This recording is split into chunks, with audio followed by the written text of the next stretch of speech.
Good evening and welcome to the New Mexico Philharmonic's Wednesday Night Live.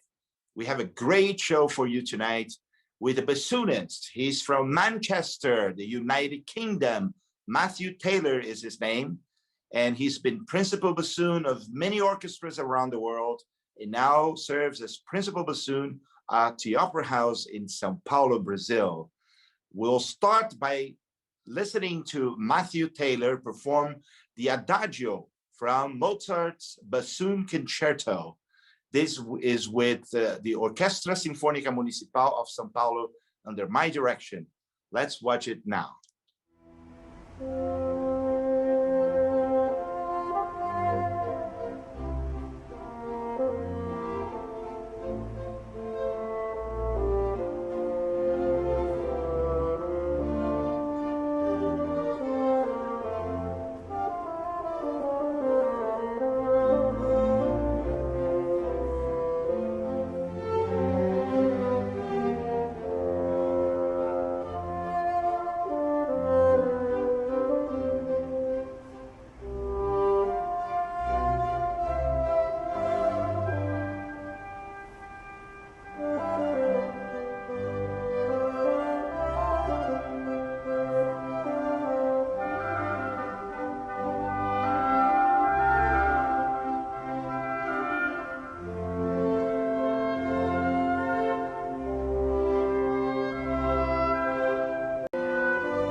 And here's my guest for tonight's show, Matthew Taylor. Good evening, Matthew. Good evening. My cat's chosen that moment to get involved. She thinks she's the guest for the show. Yeah. We are welcoming Pat in this show always, so feel free to have her on your lap. This is her. She's a little lovely. bit troubled. Yeah, she's lovely, but she's very. Her name's Lily, and she wants attention at exactly the moment. Especially the iPad seems to have a magical effect on her that she decides. Of course, she does. To get involved in the conversation.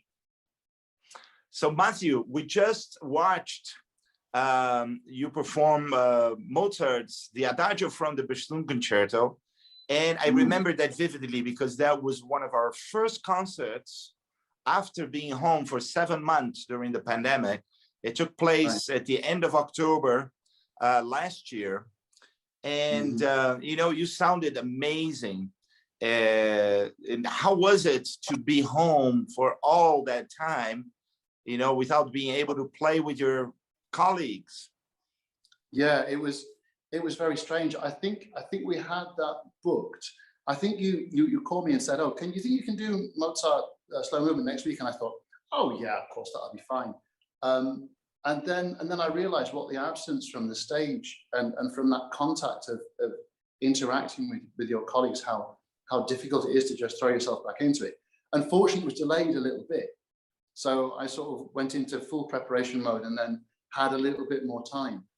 But it was extraordinary to perform something like that without audience, because I think there's such a contribution from the public, from their concentration and their involvement, that when there's that absence, I can remember that when the cadenza happened, I suddenly felt like there's this invisible public out there on the internet, and this is going to stay there forever. You know, and it's exactly.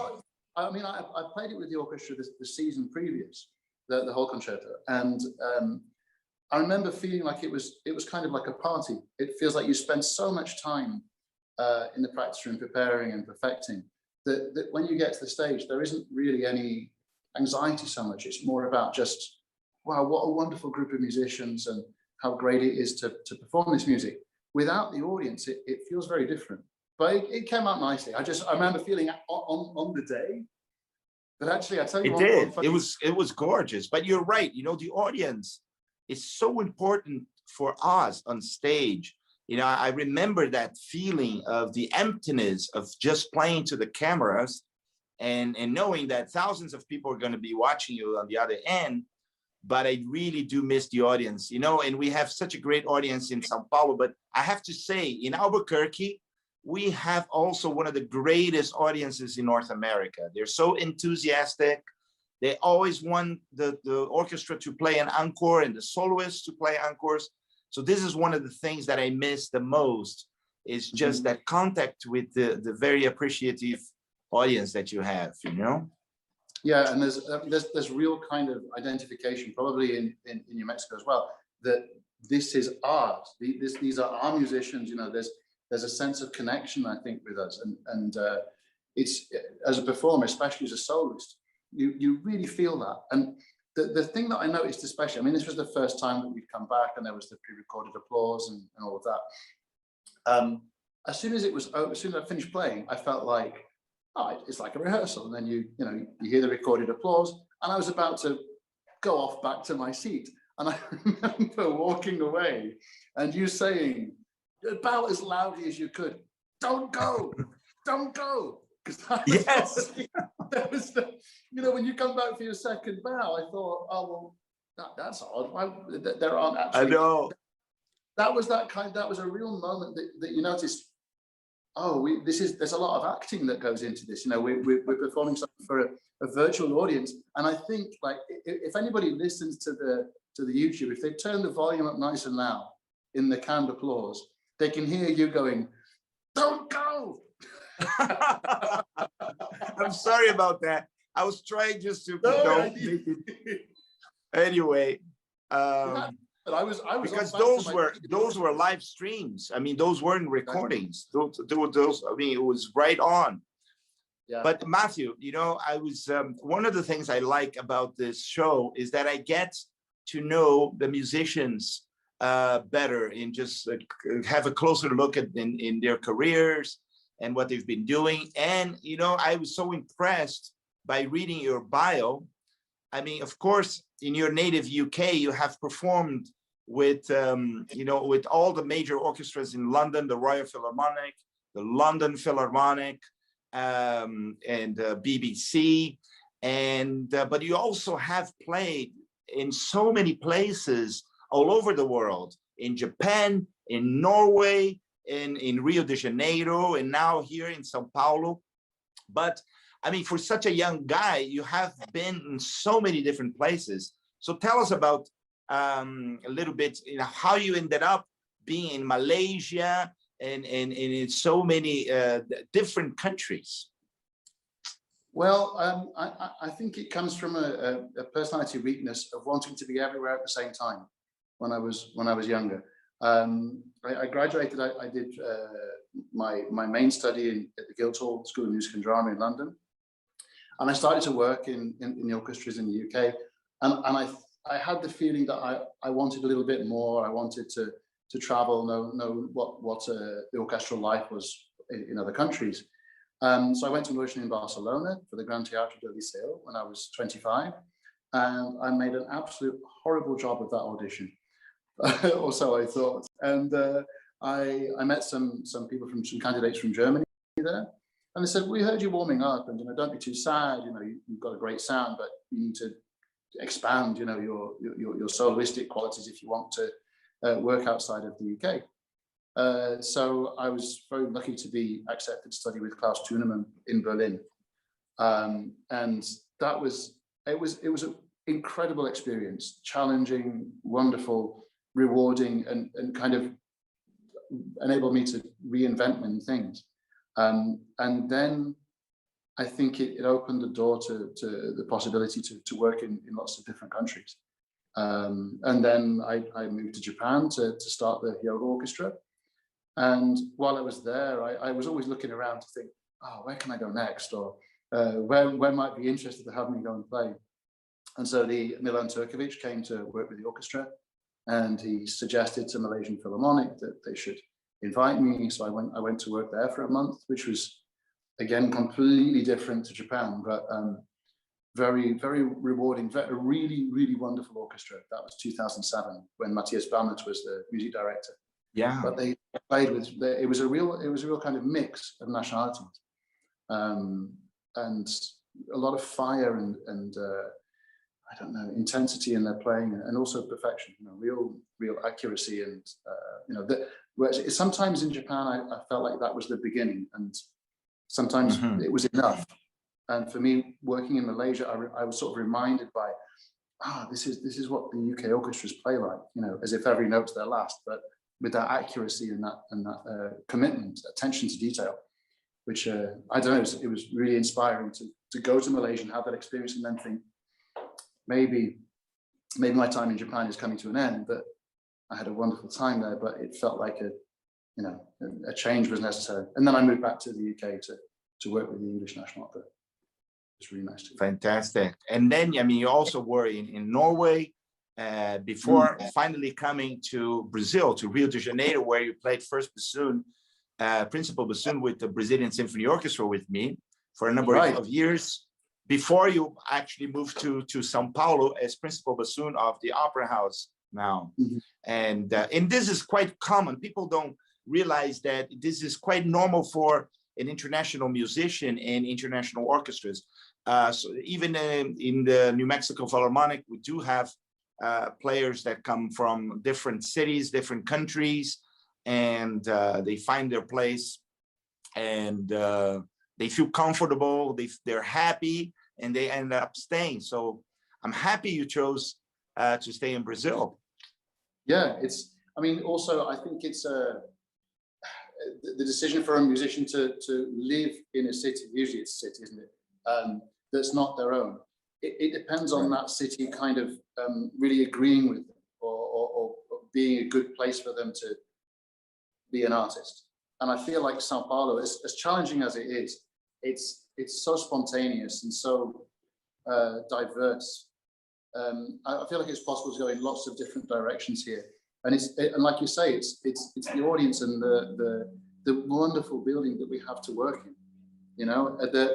Interestingly, the day that I did the audition in Sao Paulo, I went to see Il Trovatore, and it wasn't an opera I knew particularly well, but they got me a ticket, and so for any musician who's won an audition or audition that they really wanted, sometimes the good feeling doesn't come straight away. I remember when they came and said, "Congratulations, Matty," blah blah blah, and I sort of did a little hooray. But it felt like really bad acting. I felt like I was I'm supposed to do something now, and hooray. But I didn't. It was sort of, how do I feel about this? And then in the evening, I came to Il Trovatore, and I could see my new colleagues waving at me from the pit. Hello, colleagues. And it started, and I would say probably about 15 minutes in, I felt tears just rolling down my face, because I thought, this is so perfect. This is so beautiful. To perform opera, to experience opera in this incredible building. And I thought, I can work here. This is something I can go to every day. I was kind of overwhelmed a little bit.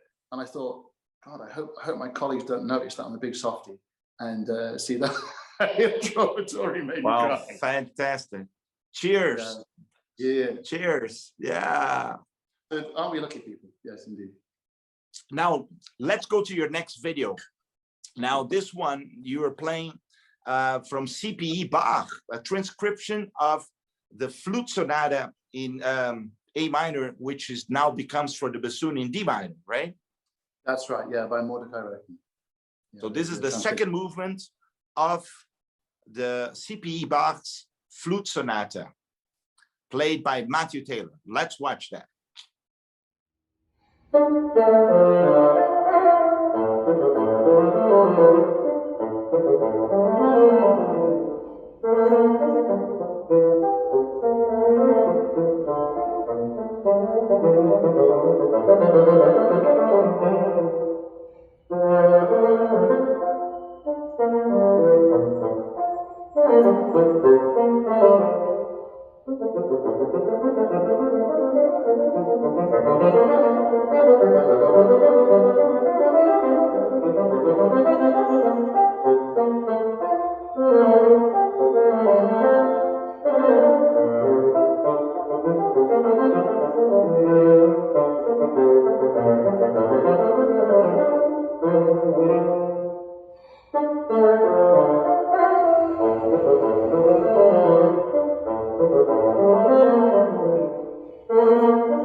Well, thank you. That was truly gorgeous. How common is that for you to transcribe works for other instruments to the bassoon? I'd say it is quite common, really, especially from Baroque era, because I mean these pieces were adapted. You know, it is actually the project that I have this year is to do a similar adaptation from a different composer on a very, very big scale. Feels like kind of a mountain to climb, but with a colleague from the Teatro, we have a very nice recording project to do this year. Another thing about Speaking of great recording projects, this next video we're going to watch, it's something very different. So this is a partnership that you have with this amazing DJ, Jeff Mills. Can you tell us about this? So this is actually something that was inspired by Jeff Mills. The DJ in this video is a friend from Sao Paulo called Alistair Gillespie. And about 10 years ago, while I was living in Norway, I had the amazing opportunity to do a concert with the DJ Jeff Mills. And he was doing a collaboration between DJ and orchestra.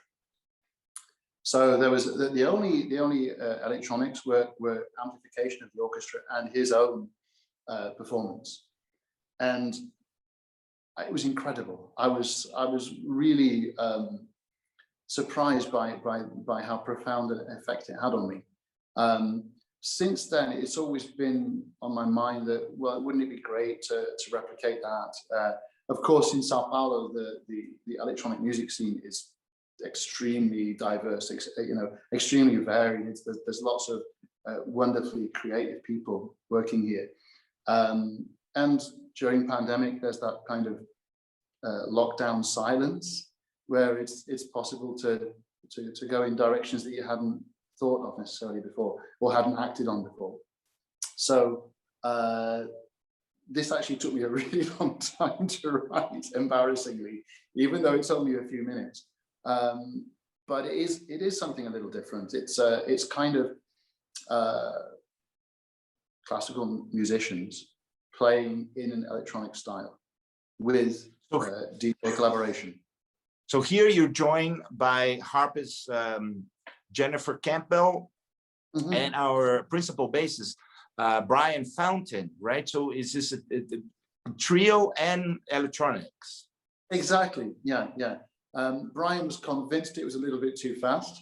We had many discussions about the velocity of it, which I was certain was exactly right. And well, it's very interesting in considering the quality of the musicians we have in the teatro, that if there is something extremely challenging in front of them, they'll find a way to do it. You know, I think it's to Brian's great credit that he didn't cheat. You know, that he wasn't getting paid anything for this. I didn't pay him being. I think I might have bought him a present. Well, I'm really very curious to watch this video. I'm so curious, and our audience also will enjoy this because we always have different things going on. So let's watch this. The name of the song is Belzinhos, right? Yes. Based on another song called The Bells. Correct. Well, it's a song from Jeff Mills that I like very much. It probably doesn't have very much in common with what we recorded, but it's just kind of paying homage to the man that inspired this direction. Yes. Fantastic. Okay. Let's watch that right now.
Wow, that was fast. What was the metronome marking for it?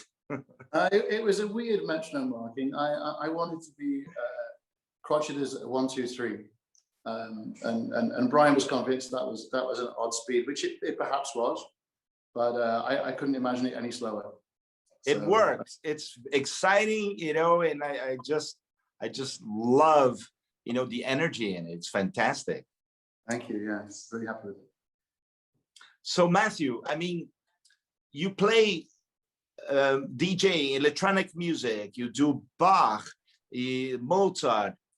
Recently, we also did a wonderful ballet, a full production of The Rite of Spring of Stravinsky. And that is one of the most difficult solos for any bassoonist. I mean, this is a solo that you have to play at every audition if you want to get into an orchestra. And we played that, I think I counted that. We played a total of 18 performances, right? Yeah. And you were absolutely perfect on all of them. Tell us about this Rite of Spring solo, which initiates with the bassoon.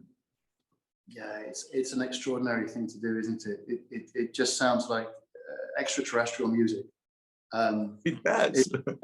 It's an incredible thing to approach, because to portray the beginning of everything, it's fascinating. I think that it wasn't made any easier by the fact that there was a 15 minutes pre-recorded prologue.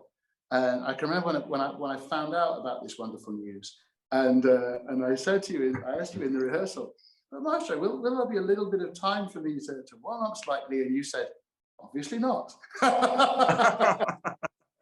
And I think my heart sank at that point. But it was, yeah, it's quite a thing to sit there in darkness, because we had the stand lights off, and to sit there for 15 minutes, mentally preparing yourself to do this, because it's, you know, anybody who's practiced it a lot knows what's involved. It then becomes kind of a mental challenge more than anything else. And that's when I meditate, and that was something that really helped me then, was that during the day I would meditate, and also then sitting there for 15 minutes, I had this fantastic opportunity just to sit there and kind of be calm and really focus on my breathing, and try to leave the world behind, as it were. And then the lights would come on about 45 seconds before you went like this, and it was kind of showtime, you know. I remember the first run that I think we did something like 8 shows, and you kind of get into this rhythm of doing it each night, going there, meditating, sitting there, and by the end of it, it started to feel as though I was becoming aware of the instrument while the solo was already happening, you know, as if kind of the meditation I was coming back to the experience of playing while the sound was being produced. It was very, you know, by the time the solo comes back, I was very much there. But, and you know, it was so successful, that production, that we had to repeat it the next season, and we did another 10 shows the following year. And you know, to this day, is one of my favorite productions ever. And you did, you know, beautifully. But tell me, what made you choose the bassoon as your, you know, your life's purpose? I mean, does anybody choose the bassoon, really? I think the bassoon chooses people, really. It's such a strange beast, isn't it? Well, I was already playing recorder. My dad was a head teacher and inspector of schools in England, and he had recorder groups always. So I was actually recently, probably the last time I was home, about just over a year ago. My parents have never tried to play the bassoon, and my mum has always said, "Oh, your musical talent comes from me. You know, I'm the singer. I play guitar." Da, da, da. And so I said, "All right, now it's time, Mum and Dad. I've been playing for 32 years now. I think it's about time you had a go." So, you know, I gave each of them the bassoon. I said, "Right, here's how you make a sound, and blow down the reed, move your fingers on the holes. My mum was dreadful.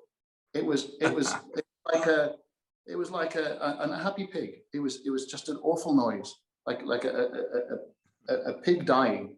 And I said, all right, Mum, let's not do that anymore. You know, put a pin in that illusion that my musical talent comes through. And then my dad, what was incredibly interesting was my dad played, and he very quickly got a scale. But also one of the mistakes that I made as a kid, my dad, who's 75, was making as well. The position of his finger on the instrument was identical to mine at 11 years old. Really?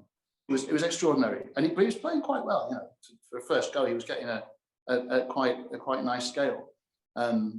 Yeah, so I think that it was kind of I was playing recorder. I wanted an oboe. They had no more oboes, which was a fantastically lucky escape. And I was given a bassoon, and after about 6 months, my teacher said, "Don't really know what to tell him now." And Wow. I auditioned for a music school and left home at 12. Fantastic. Well, let's hear a heavenly bassoon sound now, with you interpreting an aria from Bach's The Ascension Oratorio. So let's watch that now. Matthew Taylor on bassoon.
That was very beautiful. Thank you so much for that. And thank you, Matthew, for participating in our Wednesday night live. And it's such a pleasure to talk with you and to listen to you perform all these different music. It's fantastic. No, it's great to be doing this. It's really nice. And now to close our show, we have something very special and very different. Tell us about this last selection. James Bond. I think it's kind of English obligation, isn't it? You have to play James Bond. So during pandemic, I discovered that I really liked a green tea that my friend is making. Sort of, I think we probably every musician kind of fell into a routine of it's important to keep practicing and it's important to take breaks and have some tea and some biscuits. And so I discovered that I was quite passionate about this matcha that my friend was making. So I called him up and said, look, I've got an idea, because obviously the bars, the restaurants are closed. You're not selling that much green tea. If you want, I'll do this little commercial for you with me playing, four of me playing the James Bond theme tune. And at the end, I'll do a little joke to try and get more people drinking your green tea, because it's fabulous. Then the wonderful thing about him was he started sending me cases of the green tea, which I didn't see that coming. But these cases kept arriving at my apartment. So through the whole of last year, I was drinking this incredible green tea that he was sending to me. Really, really nice bloke. And the tea's great. Fantastic. I just hope you get some sleep. Usually green tea wakes me up, you know. Yeah, I wouldn't have it at night. I mean, it's not sponsored by Bear Matcha. You know, other green teas are available. But I strongly recommend that one. It was a lot of fun making the video. Cheers to you for that, Matthew. Thank you for joining us for this program. And it was lovely to have you in our show. I hope you have a chance to come to Albuquerque one of these days, get to know our great orchestra, get to know the great city and the great state of New Mexico. And, you know, to you and to our audience, thank you for joining us tonight. Remember, stay safe, stay healthy. I'll see you next week. Good night. All right, thank you.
Matcha, shaken, not stirred.